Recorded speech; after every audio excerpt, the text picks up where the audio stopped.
अस्सलाम वालेकुम नाज़रीन, मैं अनवर काशिम मुमताज़ टैक्स और आपके साथ हाजिर हूँ। FBI ने लाखों अफराद को ऑडिट के नोटिस इशू किए हैं। इसके पीछे क्या अवामिल हैं, ये क्यों इशू किए गए हैं, ये नोटिस सही इशू किए गए हैं, इसमें कोई क्या कानूनी इसमें पेचीदगियाँ हैं। हमने बात करने के लिए दावत दी है अपने स्टूडियो इस्लामाबाद स्टूडियो में member FBI member audit Naushin Amjad Sahiba को, और हमारे साथ फ़ोन लाइन पे मौजूद हैं अब्दुल कादिर मेमन साहब, पाकिस्तान टैक्स बार के प्रेसिडेंट हैं। हम दोनों अपने मेहमानों से बात करते हैं। अस्सलाम वालेकुम नौशीन। अस्सलाम वालेकुम। वालेकुम अस्सलाम। बहुत शुक्रिया आपने हमारे लिए वक्त निकाला। मैं आपसे पूछना चाहूँगा, ये FBI ने फाइनेंस एक्ट 2018 में जो नया सेक्शन 214E लेके आए हैं, और उसके पीछे क्या अवामिल हैं और कौन लोग उसको अवेल कर सकते हैं? अनवर, पहले तो मैं आपका बहुत शुक्रिया अदा करना चाहती हूँ कि आपने मुझे अपने स्टूडियो में आने की दावत दी कि मैं वो तमाम मिसअंडरस्टैंडिंग्स जो लोगों के दिमाग में हैं उसका कुछ हद तक जवाब दे सकूँ। देखिए, इस सवाल का जवाब देने से पहले मैं इसका बैकग्राउंड देना पसंद करूँगी।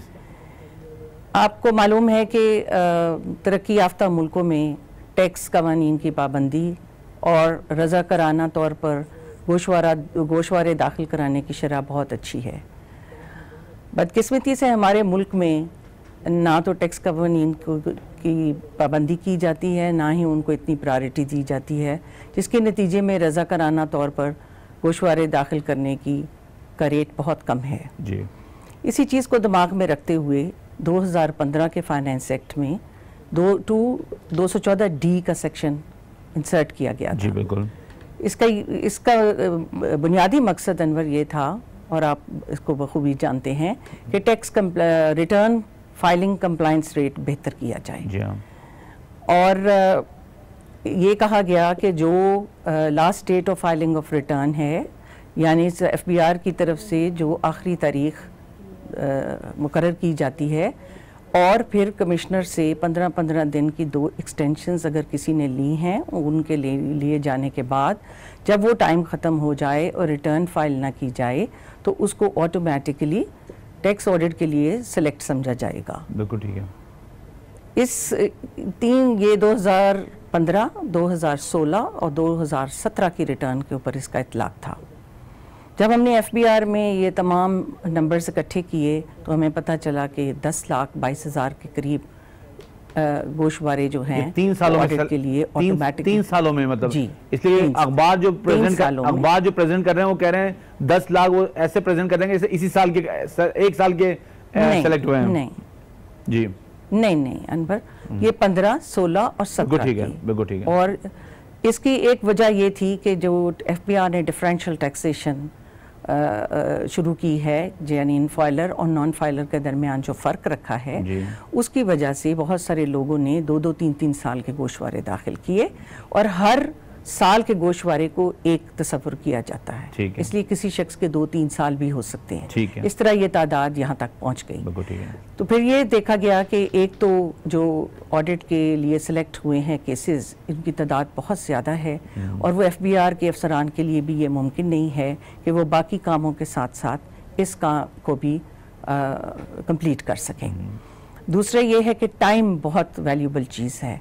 टाइम सिर्फ हर तरह के छोटे बड़े दरमियाने नील इनकम वाले केसेस के ऊपर नहीं लगाया जा सकता, वो काम किसी अच्छे केसेस के ऑडिट के लिए ऊपर भी लगाया जा सकता है। और इन सारी दुश्वारियों को मद्देनज़र रखते हुए 2018 के सप्लीमेंट्री एक्ट फाइनेंस एक्ट में 214E की प्रोविज़न इंसर्ट की गई, जिसमें कि वंस फॉर ऑल एक स्कीम दी गई कि आप ऑडिट का ऑटोमेटिक क्लोजर भी करवा सकते हैं, और उसकी शराइत जो हैं वो 214E के अंदर बयान की गई हैं कि कौन सी कैटेगरी के लोग इसको अवेल कर सकते हैं। इसमें जो लोग अपना गोशवारा दाखिल करते हैं टैक्सेबल इनकम का, जैसे आमदन का गोशवारा दाखिल करते हैं, उनसे कहा गया है कि 25% से ज़्यादा टैक्स। ये शराइत उस वक्त भी थी 214D में, जो इन्होंने उस वक्त 30 दिन के अंदर आपने फुलफिल करनी थी, उस वजह से ये दोबारा लेके आई गई हैं। जी जी 90 दिन के अंदर, 90 दिन के अंदर, बिल्कुल ठीक है, 90 दिन के अंदर करनी थी, तो वो ऑटोमेटिक क्लोजर हो जाता था। वो जैसे आपने बिल्कुल सही फरमाया कि वही प्रोविजन यहाँ ले आई गई है आमदन के गोशवारे के सिलसिले में, कि आप 25% बढ़ा के दे दें अपने टैक्स का, चार्जेबल टैक्स का, या जिनका आमदन का गोशवारा जिन्होंने दाखिल नहीं किया तो वो 2% टर्नओवर का दे दें। बिल्कुल ठीक है। और 214D और 214E में एक ये फ़र्क है कि 214E में सैलरी और वो लोग जिनका नील टर्नओवर है, जो जिसमें सैलरी और फाइनल टैक्स रजीम वाले केसेस भी आते हैं, उनको कहा गया है कि वो जुर्माना 182 section of the income tax ordinance 2001 के तहत जुर्माना भर के वो भी ऑटोमेटिक क्लोजर कर सकते हैं। ठीक है। तो ये वो पस मंज़र है जिसके अंदर 214 की प्रोविजन इंसर्ट। तो ये जो कंडीशंस आपने बताई हैं, ये कंडीशंस, एक तो आपने बताया 25% चार्जेबल टैक्स का, 2% ऑफ द टर्नओवर भी अगर दे सकते हैं, और ये 20,000 अगर देखे आप, ये नहीं 20,000 सबके लिए नहीं है। अगर वो शिक आप पढ़ें तो उसमें ये है कि 0.1% per day to a maximum of 50% of the tax. Okay. और जिनका टैक्स 20,000 से नीचे है वो 20,000 देंगे। ठीक है। तो मतलब एक उन्होंने ये क्या, अगर ज्यादा है तो उससे ज्यादा देंगे, लेकिन वरना 20,000 रुपए देंगे। और ये किनके लिए है? जी जी, ये वो जिनका नील टर्नओवर है, मतलब सैलरी इसमें जी सैलरी भी इसमें शामिल है, फाइनल टैक्स रजीम भी इसमें शामिल है। ठीक है। अच्छा, हमें कादिर मेमन साहब ने ज्वाइन किया, मैं आपके वापस आता हूँ, उनसे बात करता हूँ। कादिर साहब, बहुत शुक्रिया आपका हमें ज्वाइन करने का।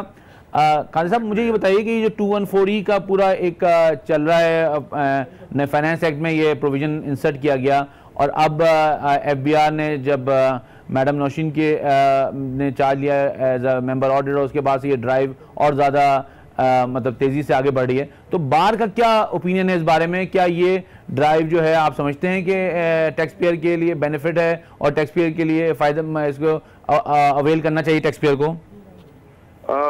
शुक्रिया अनवर साहब, ये पहले तो कि आपने ये मौका फराहम किया इस बड़े इम्पोर्टेंट इश्यू पे। In fact Pakistan tax bar association ने ही इस मौजू को, इस इशू को उठाया था कि जी ये जो सारी इनिशिएशन ली गई है, उससे पाकिस्तान टैक्स बार एसोसिएशन ने सबसे पहले ये खत लिखा था कि जी हमारे जो मेंबर्स हैं उनकी सबकी ये दिली ख्वाहिश थी कि जी हमारे जो टैक्स पे जिन्होंने अपने रिटर्न्स लेट फाइल किए हैं वो उनको कोई ना कोई सहूलत दे के और उनके वो ऑडिट्स जो सेलेक्ट हुए थे ऑटोमेटिक, उसको क्लोज किया जा सके। और मैं समझता हूँ कि FBI ने ये एक फैसिलिटेशन मोड में जाके तो ये पहले तो 214D को ख़त्म किया, जिसका जो कि एक्चुअली डेटरेंस के लिए बनाया गया था, लेकिन वो अनफॉर्चुनेटली वो रिजल्ट्स नहीं हुए, बल्कि उसका और कॉन्ट्ररी रिजल्ट हुआ। तो एक तो पहले वो खत्म किया, और फिर इस पे काफी डिस्कशन रही है। मैडम नौशीन इस बात की विटनेस करेंगी कि ये जो 90 डेज की जो पहले इसमें कंडीशन है कि जो 90 डेज में अगर रिटर्न अपनी फाइल कर देगा, तो ये जो दो कंडीशनें अभी डाली गई हैं, इसको इतने लीगल एक पहलू से देखा गया कि इसको किस तरह से इसमें फैसिलिटेशन मोड में आके FBI की जो है वो टैक्स पेयर की हेल्प कर सकती है, और बल्कि ये कि जो इतनी बड़ी पेंडेंसी हो गई उसको भी वो कर सकती है। और ये फाइनेंस मिनिस्टर साहब ने जब इसको अप्रूव किया तो उन्होंने सबसे पहले अनवर साहब ये कहा था कि हमारा इसमें कोई टैक्स का कलेक्ट करने का हमारा कोई ये स्टेप नहीं है, ये हम चाहते हैं कि ये जो 12-12.5 लाख केसेस हैं इसका डिस्पोजल हो और टैक्स पेयर जो है वो एक सुकून की सांस ले सके। तो आपका ये कहना कि ये फैसिलिटेशन के लिए था, रादर देन जो एक प्रोजेक्शन की जा रही है कि ये बहुत सारे केसेस FBI ने सेलेक्ट कर लिए हैं और इससे हैरेसमेंट हो रही है, तो ऐसा कोई इसमें ऐसी कोई वो चीज नहीं थी? नहीं अनवर साहब, आप देखें ना कि जिन लोगों ने लेट फाइल्स किए थे वो तो एक ये डिफरेंट सेक्शंस है, और आपसे बेहतर कौन जानता है कि ये तो ऑटोमेटिक सिलेक्शन था। देखें 214C में FBI को सेलेक्ट करना होता है, 177 में कमिश्नर को सेलेक्ट करना होता है। ये तो वो वाहिद प्रोविजन था जिसमें अगर आपने लेट फाइल किया तो आप जो है वो इसमें ऑटोमेटिक हो जाते थे। अब जहाँ तक कुछ लोगों के लिए इसमें जो इनकन्वीनियंस हो रही है, ठीक है, मैं वापस आऊँ, मैं ब्रेक लेना वापस आता हूँ, ब्रेक से बाद आपसे और अपने मेहमानों से नाज़रीन वापस आके बात करते हैं कि ये असल में मसला क्या है, क्योंकि जो लोग आम लोग हैं वो इस तरह के प्रोजेक्शन आ रही है कि ये एफबीआर ने कोई बहुत बड़ा एक इकदाम कर लिया है जिससे टैक्स पेयर के लिए बहुत बर्डन हो गया है, जबकि ये ऑटोमेटिक सिलेक्शन है जैसे हमारे मेहमानों ने कहा, और ये लॉ में मौजूद था। इस पर बात करेंगे वापस आते हैं एक ब्रेक के बाद।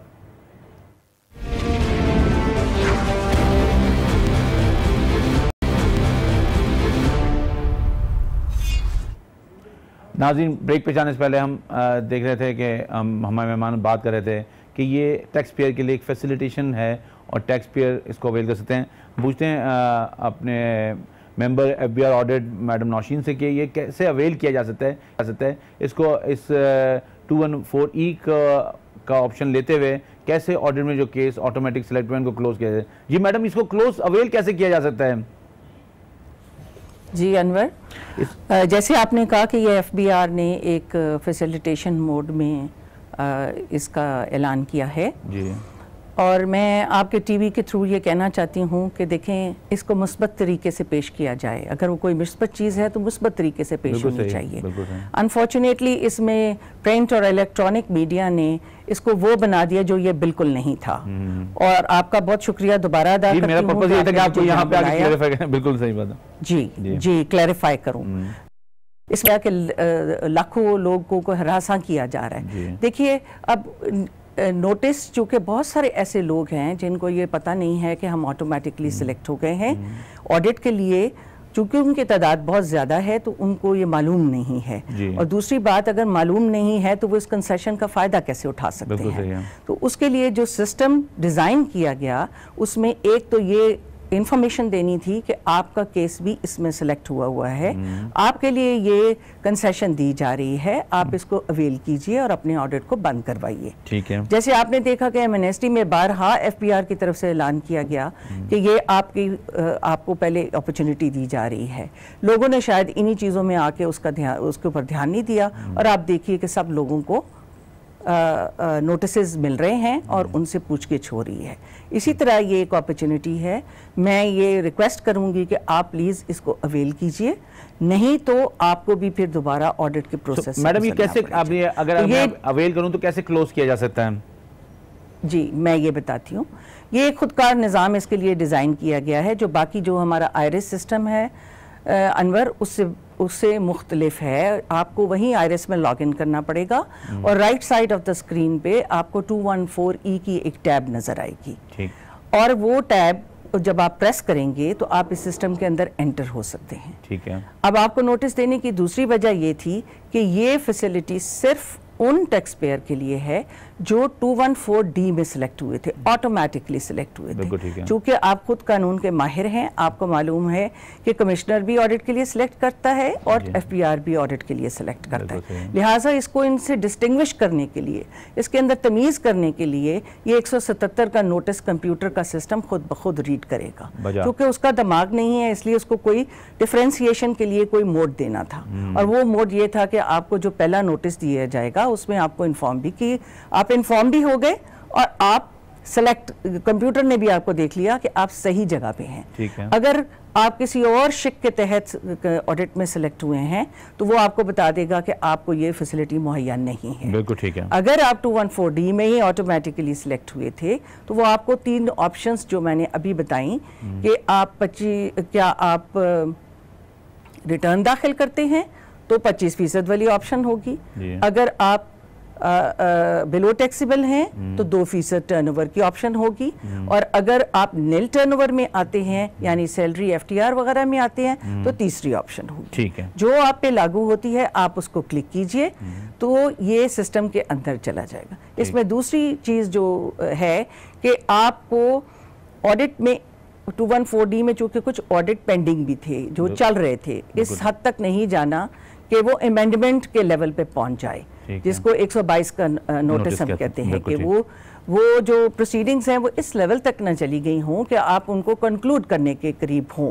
अगर ये नहीं होंगी तो वो आपको वहां ले जाएगा और खुद ब खुद आपका एक खुदकार निज़ाम के तहत आपका टैक्स कैलकुलेट हो जाएगा। अब आपको मैं एक मिसाल देती हूँ, पहली वाली 25% वाली, 25% और 2% में वो रिवीजन के लिए अप्लाई करेगा। आपको पता है कि एक दफ़ा गोशवारा दे दिया जाता है तो उसको तब्दीली करने के लिए कमिश्नर से इजाज़त लेनी पड़ती है। ठीक है, जो अब वो अप्लाई करेगा इसी के तहत, और कमिश्नर उसको 3 दिन के अंदर उसका जवाब दे देगा। अगर वो 3 दिन के अंदर जवाब नहीं देता, जो कि नॉर्मल रिवीजन के लिए शायद 90 दिन है, तो 90 दिन की बजाय 90 दिन की बजाय इसको था गया है। 3 दिन के बाद अगर नहीं होगा तो ये सिस्टम ऑटोमेटिकली आपको अलाउ कर देगा कि आप आगे प्रोसीड कर दें। ठीक है, और ये इसमें कोई ह्यूमन इंटरेक्शन इस सिस्टम में नहीं है, आपको किसी शख्स के पास जाना नहीं होगा, आप घर बैठे ऑफिस में बैठे हुए इसको अवेल कर सकते हैं। ठीक है, तो जब वो रिवीजन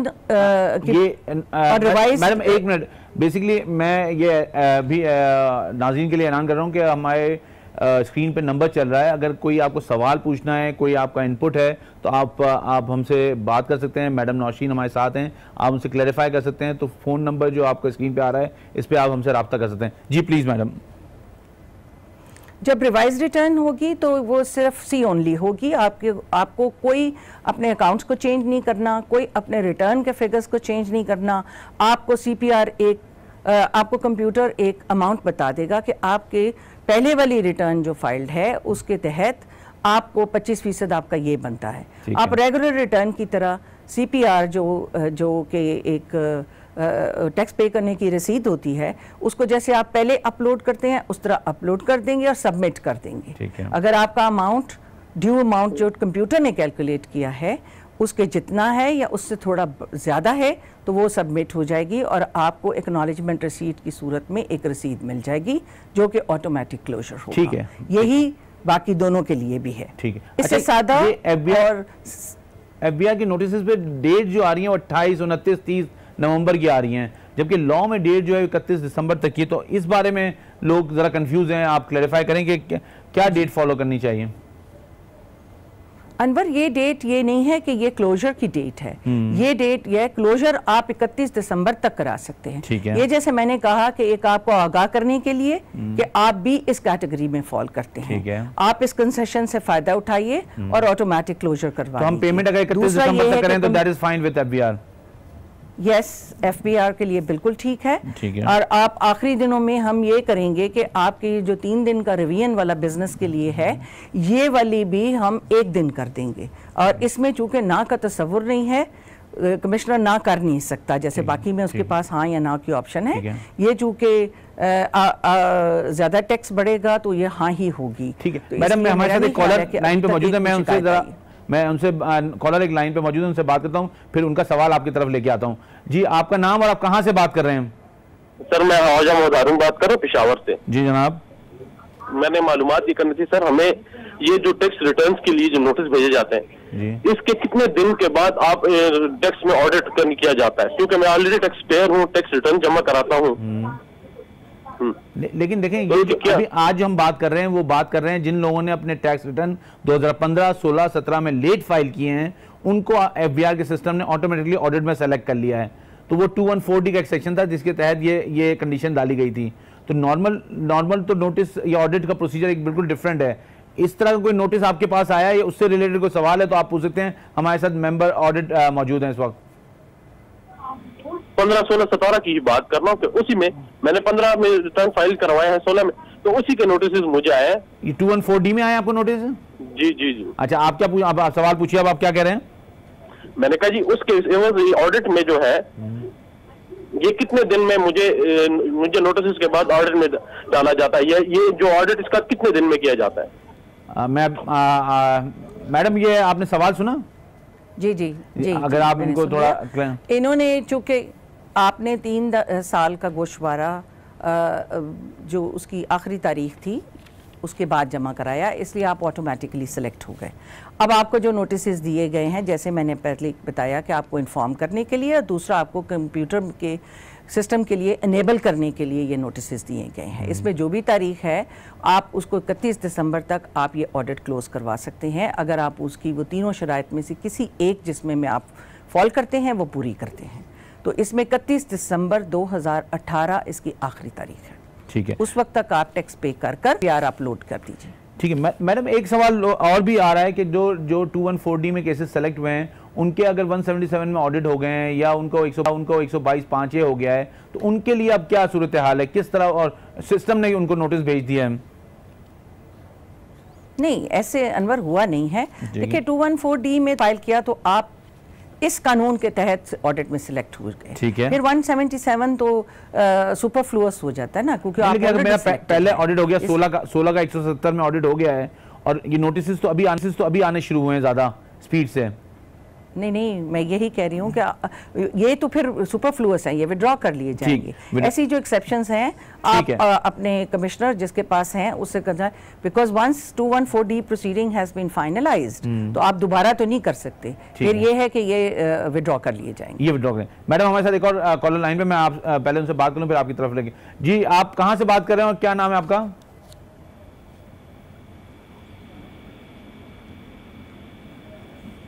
आप कहां से बात कर रहे हो, क्या नाम है आपका? चलें, लाइन ड्रॉप हो गई। अच्छा मैडम, ये जो 214D जब था उस वक्त जो उसमें क्लोजर का प्रोसेस था और अब 214E है, तो क्या ये रिफंड का अमाउंट एडजस्ट कर सकते हैं इसकी 25% की पेमेंट के लिए? जो रिफंडेबल अमाउंट, अनफॉर्चुनेटली जी इसमें रिफंड का एलिमेंट नहीं है। देखिए ये रिफंड जो है ये आपकी इमानत है, आप उसको किसी और के अगेंस्ट भी एडजस्ट करवा सकते हैं। तो यहाँ 2018 की रिटर्न्स जारी इसके अगेंस्ट नहीं होगा, इसके लिए आपको पेमेंट करनी पड़ेगी। अब आप देखिए कि रोज़मर्रा की ज़िंदगी में कई दफ़ा आप अगर कोई डेडलाइन या ड्यू डेट दी होती है तो उसको जब मिस कर जाते हैं तो there is always some extra amount that you are required. बिजली का बिल, टेलीफोन का, मोटर टैक्स का, टोकन का। देखिए ये जब टैक्स लॉस की तरफ आता है तो हमेशा से हम पता नहीं क्यों तमाम इदारे भी यस तो अब ये देखिए कभी किसी ने टेलीफोन का बिल, बिजली का बिल जो है वो ड्यू डेट के बाद, इसलिए मैडम मैं वापस आता हूँ आपके कॉलर। जी, आप कहाँ से बात कर रहे हैं, क्या नाम है आपका? मोहम्मद आसिफ बात कर रहा हूँ रहीमिया खान से। जी बताइए आसिफ साहब। अच्छा, ये नौशीन अमजद साहब से मेरा सवाल है, ये मेंबर हैं FBR की जी।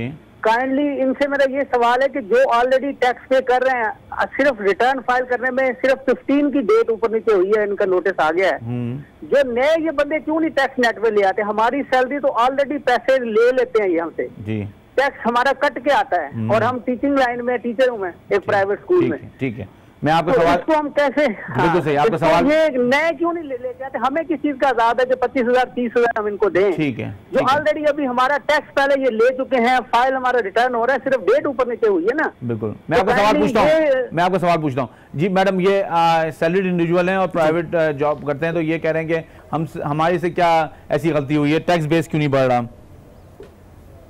जी ये देखिए, इनका सवाल करने से पहले मैं इसी जवाब की बात कर रही थी कि जहाँ भी आप किसी ड्यू डेट को कंप्लाई नहीं करते तो उसके अंदर जुर्माना हर जगह ये है कि उसके लिए आपको फिर ज़्यादा जो भी अमाउंट है वो उससे बढ़कर देना पड़ता है। ये इसलिए किया जाता है कि आइंदा सालों के लिए आपका कंप्लायंस रेट बेहतर हो सके। और चूँकि हमारे यहाँ बिल्कुल रुझान नहीं है टैक्स कवानीन की पाबंदी का, इसलिए हम रिटर्न को टेकन फॉर ग्रांटेड समझते हैं। और यहाँ पे ये है कि ये जो पेनल्टी मांगी जा रही है ये आज नहीं लगी है। आप तो कानून के माहिर हैं, मैं दोबारा ये वाज़े कर लोगों को बताना चाहती हूँ कि ये 2013 से ये पेनल्टी है। ये जुर्माना ये आज के लिए आज नहीं आया कि अगर आप गोशवारा लेट फाइल करेंगे तो आप ये हो जाएगा। और ये आपको जुर्माना 2000 जी हमेशा से है, जब से कानून बने हैं तब से ये डिटरेंस लॉ के अंदर है। मगर हम इस वक्त सिर्फ ये कह रहे हैं कि आप उस चीज़ से बचने के लिए ये ऑटोमेटिक क्लोजर की जो प्रोविजंस हैं इसका फ़ायदा उठाइए और जुर्माना भर के अपने आप को ऑडिट से बचाइए। अगर नहीं होगा तो फिर ऑडिट भी होगा और लेट फाइलिंग की पेनल्टी जो है वो भी लगेगी। वो ये नहीं है कि इसके लगने की वजह से माफ़ हो जाएगी। ठीक है मैडम, दोनों चीज़ें करवानी पड़ेगी। कादिर मेमन साहब ने हमें ज्वाइन किया है। जी कादिर साहब,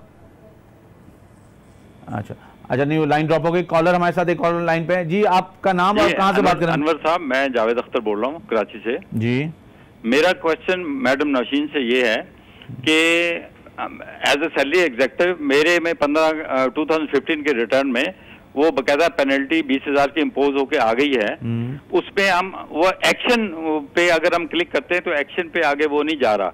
तो मैं बिकॉज लास्ट पेमेंट डेट जो है वो 31 दिसंबर है, तो पेमेंट कैसे करनी है, एक तो ये क्वेश्चन था। दूसरा इसी के साथ रिलेटेड क्वेश्चन ये है कि क्या इसमें 20,000 की जो पेनल्टी है इसमें रिडक्शन का भी चांस है? क्या 10,000 हो सकती है बाई 31 दिसंबर? ठीक है, इसको पे कैसे करना है? बिकॉज वो जो कंप्यूटर जनरेटेड आपको पॉइंट आ गया। मैं वो पूछता हूँ मैं, मैडम ये आपने सवाल सुन लिया है, आप अगर इसका जवाब देना चाहें तो। जी, ये कह रहे हैं कि मेरा CPR शायद जनरेट नहीं हो रहा, तो इसके लिए उनको अपने नज़दीकी जो दफ्तर है वहाँ टेलीफोन या हमारे FBR के हेल्पलाइन जो जगह जगह हैं, कॉल सेंटर पे आप फ़ोन भी कर सकते हैं, आप हेल्पलाइन पे ईमेल भी कर सकते हैं, और वो इसको रेक्टिव ईमेल, चूँकि मैं ख़ुद भी रोज़ देखती हूँ क्योंकि ये एक नई प्रोविजन है जो इंट्रोड्यूस हुई है और बहुत सारे लोग इसमें इंटरेस्टेड हैं, तो इसलिए वो मैं ख़ुद भी देखती हूँ। इनसे रिक्वेस्ट है कि आप इसको ईमेल कर दीजिए, जो कि FBR का हेल्पलाइन का एड्रेस है, और इंशाल्लाह ये दुरुस्त हो जाएगा, क्योंकि पहले हमें नवीयत मालूम। दूसरा उनका सवाल था कि कम होने की कोई सूरत हाल है?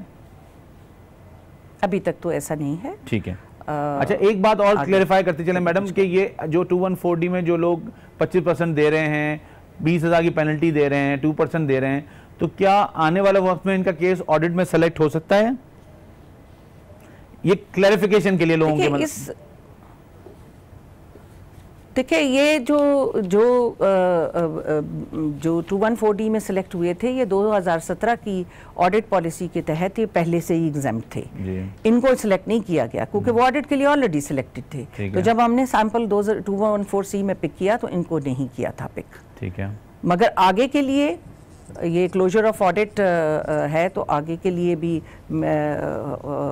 अभी आप ये कह रहे हैं कि अगर ऑटोमेटिकली क्लोजर करवा लेती हैं तो फिर उसके बाद अगर ये सवाल है आपका, हाँ, ये 177 में सेलेक्ट हो सकते हैं या नहीं हो सकते हैं, इसलिए लोगों को ये फिक्र होगी कि ये हमने 25% दे दिया तो उसके बाद दोबारा ऑडिट में सेलेक्ट हो जाएंगे हम। नहीं, देखिए 177 में तो सिलेक्ट हो सकते हैं, यही मैं कह रहा हूँ कि क्लैरिफाई होना चाहिए, मतलब जी बिल्कुल हो सकते हैं जी, अगर कोई स्पेशल रीजंस हो तो वो तो कमिश्नर की सवाबदीद है, वो रीजन। हाँ बिल्कुल जी, ठीक है। अब लास्ट मैडम हम क्लोजिंग की तरफ जा रहे हैं। आप बताएं, कोई और चीज आप क्लैरिफाई या कोई लोगों की इंफॉर्मेशन के लिए आप बताना चाहें तो। अनवर, मैं यही कहना चाहती हूँ कि ये एक अच्छी स्कीम है, इससे फ़ायदा उठाइए, और इसमें जो देखें जो मीडिया पे अखबारों में लिखा जाता है, आपको मालूम है कि टैक्स के कवानीन बहुत पेचीदा होते हैं, वो इतने सतही नहीं होते कि उनको सिर्फ पढ़ लेने से आप उसकी सारी चीज़ें और उसकी जो इंट्रिकेसीज़ हैं उनको आप समझ सकें। लिहाजा मेरा सबसे ये दरख्वास्त है कि स्पेशली मीडिया से कि जब आप इस तरह के प्रोग्राम करें तो पहले कहीं किसी से कंसल्ट करके पूछ लें कि इन चीज़ों का मकसद क्या था। जैसे आप कह रहे हैं कि लाखों नोटिस इशू कर दिए गए, तो उनके लिए अगर हम ये नोटिस नहीं इशू करेंगे तो आप कहेंगे लार्ज पॉपुलेशन जो है वो उससे बाहर रह गई है, तो भले हम लेफ्ट जाएं या राइट जाएं, आपने अपने इन्फ्लुएंसेस ड्रॉ करने हैं। So you have to be very careful. जिस इकोनॉमिक कंडीशन में इस वक्त हमारा मुल्क है, हमें थोड़ी सी टैक्स कवानीन के लिए मैच्योरिटी चाहिए, और उसको इंटरप्रेट करने में, उसको डिसेमिनेट करने में इंफॉर्मेशन को हमें थोड़ा एहतियात बरतना चाहिए कि ऐसे बदगुमानियां लोगों के दिलों में ना पैदा करें। आपको दावत देने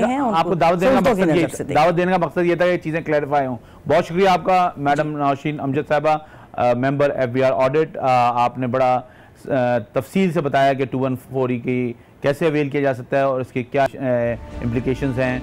नाज़रीन, आपने देखा कि हमारे मेहमानों ने बात की, बहुत सारी चीज़ें ऐसी होती हैं जो क्लैरिफाई नहीं होती हैं, लेकिन इस वक्त पाकिस्तान का टैक्स निज़ाम एक दोराहे पे है। ज़रूरत इस बात की है कि हम लोग सही टैक्स दें, हुकूमत सही टैक्स लगाए, FBR सही टैक्स कलेक्ट करें।